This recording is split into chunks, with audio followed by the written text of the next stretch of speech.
al presidente de la organización no gubernamental Mexicanos Primero, dedicada a puros asuntos de la educación. Mucha investigación, muchas propuestas para mejorar la calidad educativa de nuestro país, que vaya que necesita mejorarse. David Calderón Martín del Campo, ¿cómo estás? Buenas tardes. Buenas tardes, Eduardo. Mucho gusto de saludarte y a todos los que nos escuchan. David, ya hay nueva secretaria de Educación Pública, la primera maestra, profesional maestra, que llega a encargarse de esta dependencia. ¿Cuál es tu opinión? Pues justo hay un montón de elementos en la trayectoria de la maestra Gómez, la maestra Delfina Gómez, que pues son rasgos que uno quiere interpretar en positivo. El hecho de haber sido maestra frente a grupo, el hecho de ella misma haber hecho su trayectoria como estudiante de la escuela pública, directora de un centro escolar, el más grande de Texcoco, funcionaria del sistema estatal de educación, entonces también habiendo sufrido los desplantes del centro que no toman en cuenta el contexto de los estados, y por el otro lado, por supuesto, la preocupación con respecto de si va a ser la secretaria para las niñas, los niños, los jóvenes de México en el momento más crítico de la historia del sistema, o si se pueden hacer realidad los temores de que sea una operadora exclusivamente de la voluntad del presidente y no atienda la materia, o incluso peor, que acabe respondiendo a las presiones de las cúpulas sindicales de varias de las marcas que están disponibles, porque ya no solo se encuentra el tradicional CENTE y la coordinadora ahora hecha aliada de la administración, sino además está el grupo remanente de la profesora Gordillo y el grupo con el que ella misma, la profesora Delfina, se ha relacionado en el Estado de México. Así que llegamos con mucha esperanza de que sea una persona que entienda el asunto. Si uno echa la cuenta atrás, en 13 años hemos tenido 9 secretarios. Ridículo. De educación. O sea, no hay continuidad, porque cada secretario que llega, pues, a inventar o a interpretar de otra manera la instrucción de su patroncito, ¿no? Así es, exactamente en este mismo periodo de tiempo, en Colombia solo ha habido 3 ministras de educación y todas del mismo equipo. Y mirate que en las pruebas PISA, que se realizan cada 3 años, Colombia sale arriba que México. Todavía no, pero ya nos está alcanzando y probablemente después de la pandemia nos rebase. Porque, a ver, ¿tú conoces a Delfina Gómez? ¿Has hablado con ella? Solo una ocasión he hablado con ella. Tengo buena impresión, justo cuando era candidata para el gobierno del Estado de México, porque fue una persona que firmó, a pesar de que López Obrador no lo hizo, el Pacto por la Primera Infancia. Entonces, esa conversación fue corta, pero muy empática y, bueno, pues refrendó la convicción de que todo comienza precisamente con atender la educación inicial. Entonces, me da buena impresión.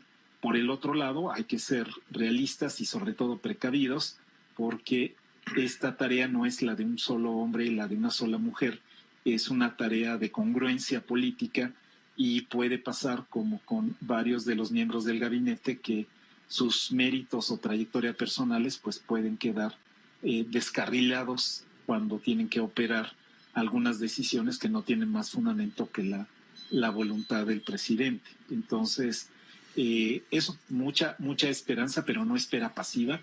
Creo que desde ya la tenemos que dar una gran bienvenida, que sea exigencia.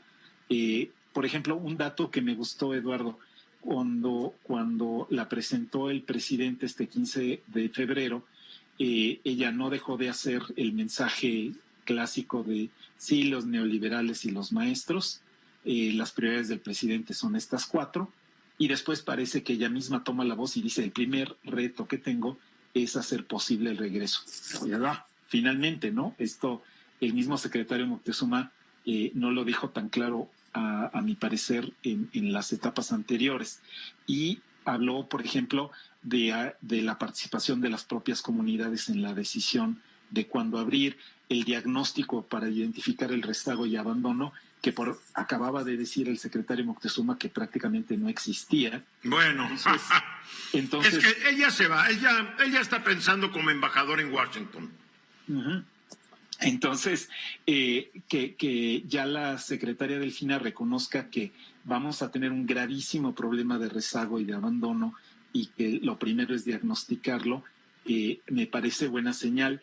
Seguir transparentando, dijo, la situación de las promociones de los maestros y su admisión al servicio. No sé si hay un reproche implícito de que ha quedado bastante opaco estos 2 años cómo se hace eso. Entonces, no sé, quiero leer señales, pero no me voy a esperar pues a que solo sea eso. Hay que buscar activamente que la secretaria se ponga ya a los temas del regreso y no perder tanto tiempo en seguir haciendo conjeturas sobre aprenden en casa 4, 5, 6, 7.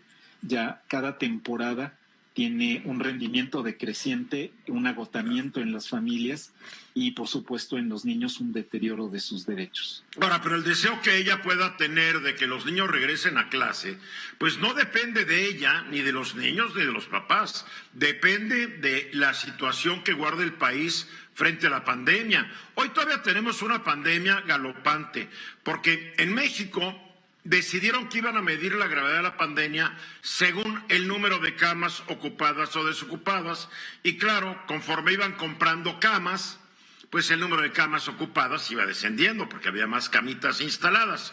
En otros países el dato que toman y lo hacen mediante los test, las pruebas que hacen, es la tasa de infecciones que estén registrando. Cuando hay una tasa de infecciones de 1 o 2% ya se preocupan. En México están sobre el 35%.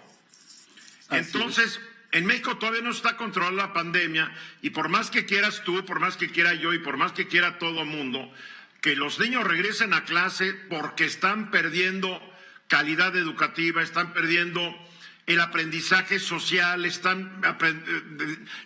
se están olvidando de sus amigos, o sea, todo el drama, pero tienen que regresar bajo condiciones seguras para sus maestros sobre todo. Tienes razón, Eduardo. Y justamente la medida del semáforo es un brochazo demasiado grueso para poder identificarlo como referente para abrir o no las escuelas. Porque efectivamente, como dices, tiene que ver con la ocupación de camas. Son indicadores muy adultocéntricos, por un lado, para referirse a la escuela, y por el otro, no sé, por ejemplo, Chiapas lo tienes en verde, claro, porque nadie va a las ciudades, en las 3 ciudades donde hay camas, que son Tapachula, Tuxtla y Comitán, no están todas ocupadas. La gente se muere en el campo y se muere en las ciudades chiquitas. Pregúntame a mí de mi familia Ruiz, todos los que se han muerto en comunidades menos importantes que estas 3 ciudades. Miraflores, en otros lados se mueren sin que nadie los pueda ayudar. No hay gas, no hay oxígeno, no hay nada. Una pregunta. El experimento en Campeche de estar vacunando a los maestros, ¿qué opinión te merece? Me parece que es un buen paso adelante, que vale la pena hacer un piloto serio, cuidadoso. El primer paso es vacunar a los maestros. Por supuesto, no basta. El siguiente paso, y por eso el mismo secretario de Educación de Campeche, Ricardo, ha sido tan tajante y lo ha apoyado el Consejo de Salubridad de su estado. Si no hay agua en las escuelas, no basta que los maestros estén vacunados. No puedes abrir en pandemia, nunca deberías abrir una escuela sin agua, pero menos en pandemia, así que no se pueden abrir los planteles que no tengan el servicio de agua garantizado. Pues ¿cuántas escuelas en México no tienen agua, no tienen drenaje, no tienen electricidad? 1 de cada 5 no tiene agua corriente. Sí, y los datos son de la SEP, ¿no? 43,000 escuelas de 244,000. 1 de cada 5 escuelas. Eso es una vergüenza y por supuesto es inaceptable. Por eso preocupa mucho que las reglas que se marcan desde el gobierno central, por ejemplo, está esta idea de hay que entregar los recursos de la escuela es nuestra para que hagan mejoras en la escuela. ¿No? ¿Cuál mejoras? Que le pongan agua. O sea, ¿para qué quieres ponerle un techo adicional? ¿Para qué quieres una cancha de básquetbol cuando no está garantizado el agua en la escuela. Entonces, ridículo. El Pura demagogia. El ejercicio de Campeche puede ser el piloto o puede ser mostrar que efectivamente no hay las condiciones para abrir en otros lados. Muy bien, pues como tú dices, hay que felicitar a Delfina Gómez, que ya llegó, y hay que darle el beneficio de la duda y darle también un voto de confianza, porque ella viene del sector educativo, se ha formado ahí, ha crecido ahí, llegó a ser directora de una escuela, fue maestra, es maestra normalista. ¿Qué más se puede pedir? Así es. Hay que empujarla también a que honre ese origen y le dé lo mejor a los niños ahora en esta. Muy bien. David Calderón, como siempre, me da gusto saludarte. Muchas gracias, un gran abrazo. Esta fue una producción de Grupo Fórmula. Encuentra más contenido como este en radioformula.mx.